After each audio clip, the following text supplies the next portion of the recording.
नमस्ते बच्चों, कैसे हो आप सभी। आज हम प्रेमचंद जी के द्वारा लिखी गई कहानी नमक का दारोगा का अध्ययन करेंगे। कहानी को आगे बढ़ाने से पहले आपसे विनती है, हमारे YouTube चैनल को सब्सक्राइब जरूर कर ले और बेल आइकन को प्रेस कर ले ताकि हमारी नई वीडियो आप तक पहुंच सके। तो चलिए शुरू करते हैं।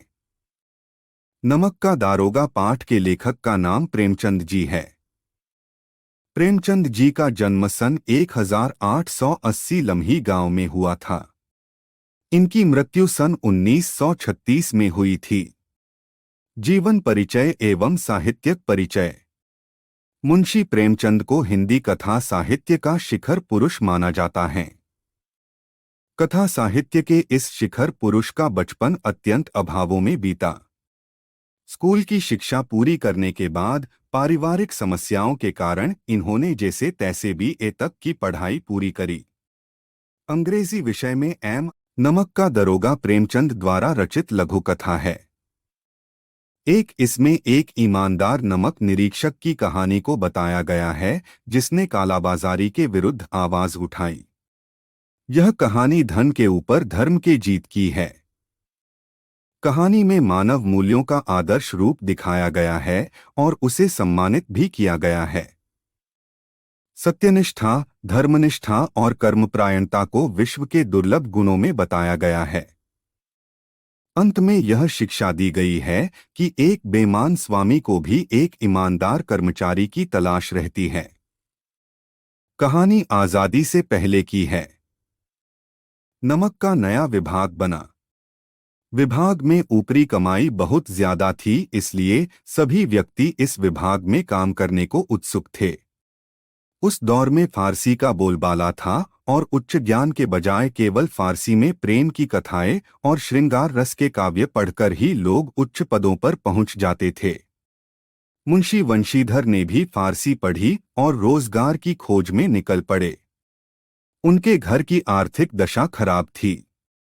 उनके पिता ने घर से निकलते समय उन्हें बहुत समझाया, जिसका सार यह था कि ऐसी नौकरी करना जिसमें ऊपरी कमाई हो और आदमी तथा अवसर देखकर घूस जरूर लेना। वंशीधर पिता से आशीर्वाद लेकर नौकरी की तलाश में निकल जाते हैं। भाग्य से नमक विभाग के दारोग पद की नौकरी मिली जाती है, जिसमें वेतन अच्छा था, साथ ही ऊपरी कमाई भी ज्यादा थी। यह खबर जब पिता को पता चली तो वह बहुत खुश हुए। मुंशी वंशीधर ने 6 महीने में अपनी कार्यकुशलता और अच्छे आचरण से सभी अधिकारियों को मोहित कर लिया। जाड़े के समय एक रात वंशीधर अपने दफ्तर में सो रहे थे। उनके दफ्तर से 1 मील पहले जमुना नदी थी, जिस पर नावों का पुल बना हुआ था। गाड़ियों की आवाज और मल्लाहों की कोलाहल से उनकी नींद खुली। बंदूक जेब में रखा और घोड़े पर बैठकर पुल पर पहुंचे। वहां गाड़ियों की एक लंबी कतार पुल पार कर रही थी। उन्होंने पूछा, किसकी गाड़ियां हैं? तो पता चला पंडित अलोपीदीन की हैं। मुंशी वंशीधर चौंक पड़े। पंडित अलोपीदीन इलाके के सबसे प्रतिष्ठित जमींदार थे। लाखों रुपयों का व्यापार था। वंशीधर ने जब जांच किया तब पता चला कि गाड़ियों में नमक के ढेले के बोरे हैं। उन्होंने गाड़ियां रोक लीं। पंडित जी को यह बात पता चली तो वह अपने धन पर विश्वास किए वंशीधर के पास पहुंचे और उनसे गाड़ियों के रोकने के बारे में पूछा। पंडित जी ने वंशीधर को रिश्वत देकर गाड़ियों को छोड़ने को कहा, परंतु वंशीधर अपने कर्तव्य पर अडिग रहे और पंडित जी को गिरफ्तार करने का हुक्म दे दिया। पंडित जी आश्चर्यचकित रह गए। पंडित जी ने रिश्वत को बढ़ाया भी, परंतु वंशीधर नहीं माने और पंडित जी को गिरफ्तार कर लिया गया। अगले दिन यह खबर हर तरफ फैली गई।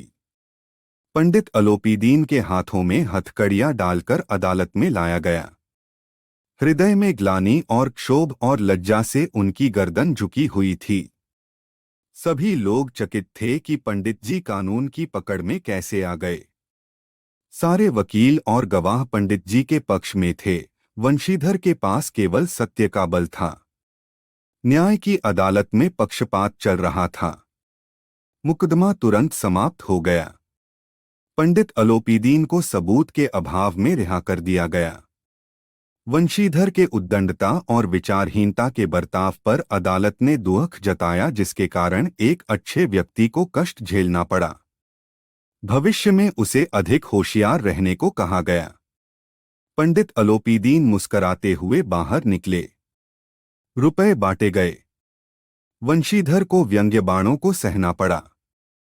1 सप्ताह के अंदर कर्तव्यनिष्ठा का दंड मिला और नौकरी से हटा दिया गया। पराजित हृदय शोक और खेद से व्यथित अपने घर की ओर चल पड़े। घर पहुंचे तो पिताजी ने कड़वी बातें सुनाई। वृद्धा माता को भी दुर्हक हुआ। पत्नी ने कई दिनों तक सीधे मुंह तक बात नहीं की। 1 सप्ताह बीत गया। संध्या का समय था। वंशीधर के पिता राम नाम की माला जप रहे थे।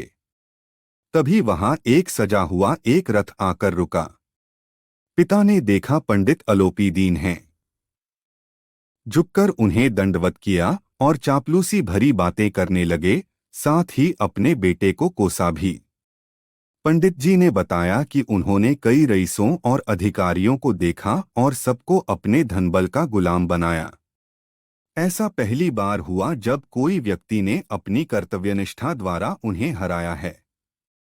वंशीधर ने जब पंडित जी को देखा तो स्वाभिमान सहित उनका सत्कार किया। उन्हें लगा कि पंडित जी उन्हें लज्जित करने आए हैं, परंतु पंडित जी की बातें सुनकर उनके मन का मैल मिट गया और पंडित जी की बातों को उनकी उदारता बताया। उन्होंने पंडित जी को कहा कि उनका जो हुक्म होगा वे करने को तैयार हैं। इस बात पर पंडित जी ने स्टाम्प लगा हुआ एक पत्र निकला और उसे प्रार्थना स्वीकार करने को बोला। वंशीधर ने जब कागज पढ़ा तो उसमें पंडित जी ने वंशीधर को अपनी सारी जायदाद का स्थायी मैनेजर नियुक्त किया था। कृतज्ञता से वंशीधर की आंखों में आंसू आ गए और उन्होंने कहा कि वे इस पद के योग्य नहीं हैं। इस पर पंडित जी ने मुस्कुराते हुए कहा कि उन्हें अयोग्य व्यक्ति ही चाहिए। वंशीधर ने कहा कि उनमें इतनी बुद्धि नहीं कि वह यह कार्य कर सकें।